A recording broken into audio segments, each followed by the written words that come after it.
Hey guys, and welcome back to my channel. Today we are back with another cooking series with Ray, and today I'm going to be making a meatloaf. What you'll need for this is you're going to need a big bowl to combine your ingredients. You're going to need 1 egg at least. You're going to need a can of tomato sauce that has basil, garlic, and oregano. You're going to need some breadcrumbs, as you can see here. Parmesan, I like that. You'll need just about three little slices of a jalapeno pepper. You're going to need half an onion, even though I have a whole onion.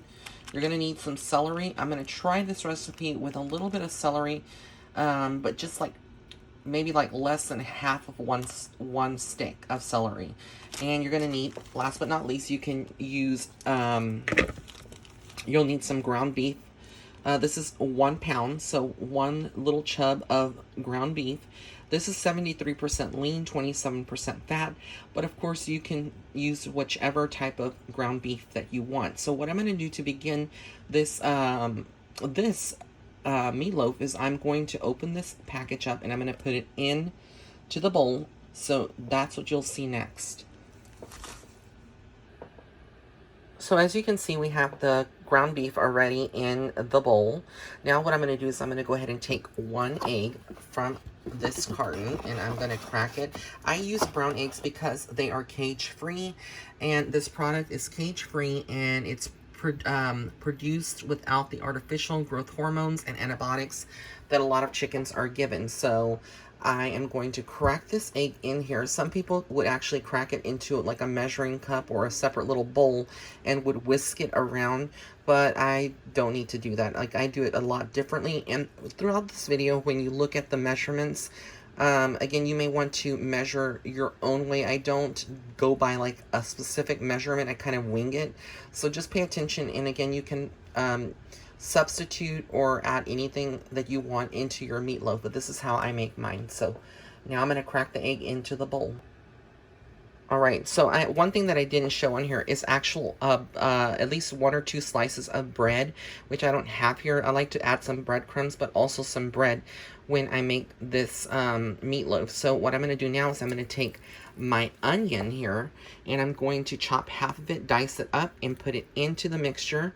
And then I'm also going to take, like I said, half of a celery stick, just like one little stick, and I'm just going to take half of it. I don't want too much celery. I'm going to dice it up and also put that in here. So when I come back, you're going to see all of those ingredients in the bowl.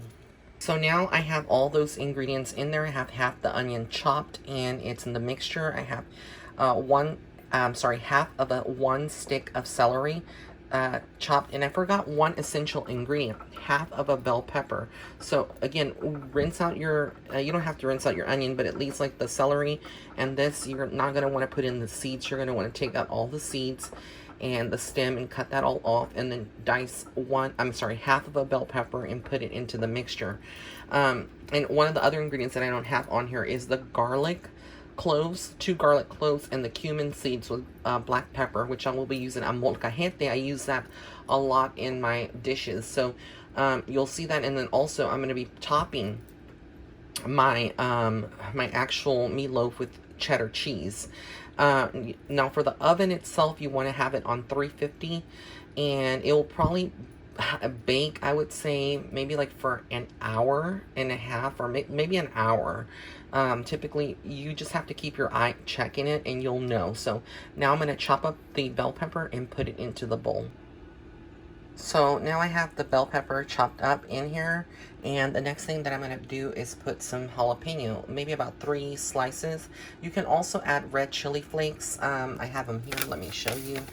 These are organic. I'm going to actually put some of these in here just to kind of give it a little bit of spice. I don't like too spicy, but just maybe about 1 or 2 rounds of jalapeno, and maybe just sprinkle a dash of crushed red pepper in this will make it really, really good.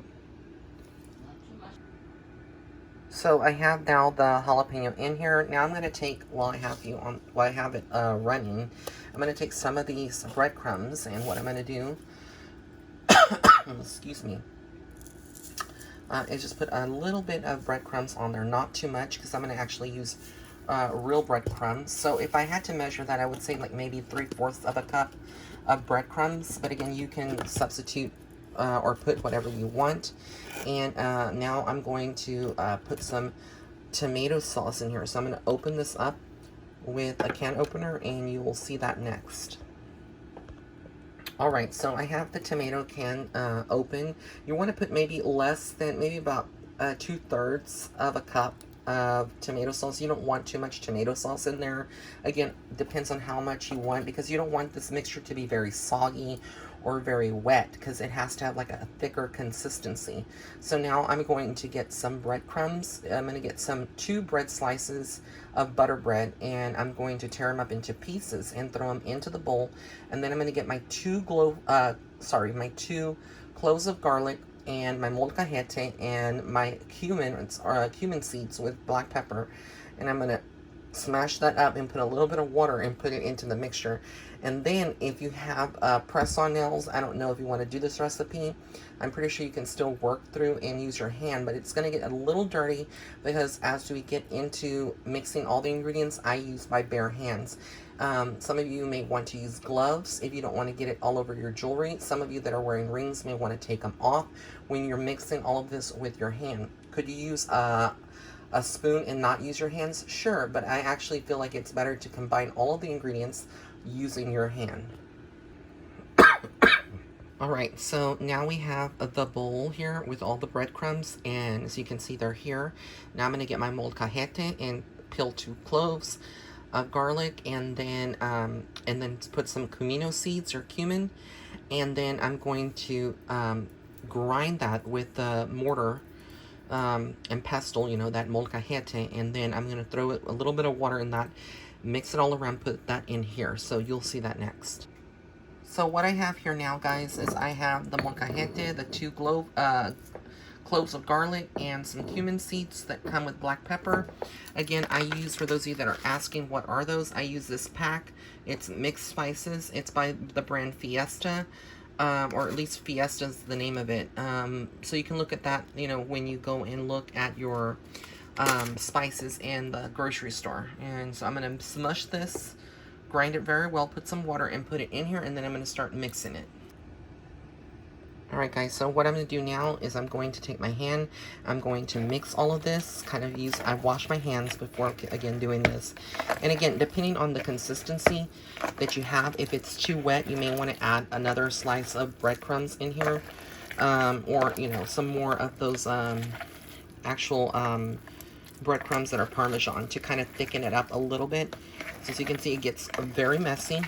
I didn't take off my bracelets, but they're not touching. So I'm just going to continue to do this, and then I'll be back to show you once I put it in the pan.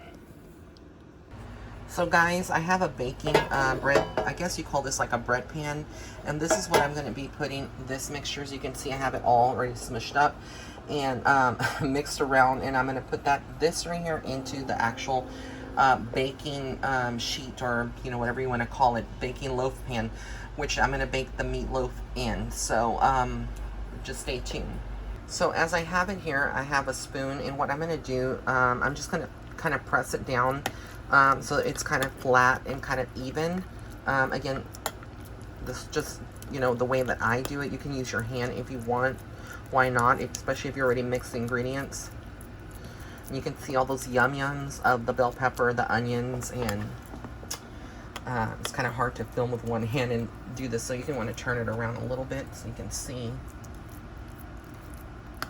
Alright, so it doesn't have to be perfect, guys. If you are OCD, then you may want to have it like super perfect, but that's how I do it. So then what I'm going to do now is I'm going to take more of this tomato sauce, okay, and I'm going to just put some ever so gently on top, not like to saturate it, but just to kind of, you know, I'll show you what I'm going to do next. And then I'm going to just go ahead and smooth that out, kind of like you're making, I guess, like a lasagna. In many ways, you know, you would kind of flatten that out. So I'm going to add a little bit more, not too much.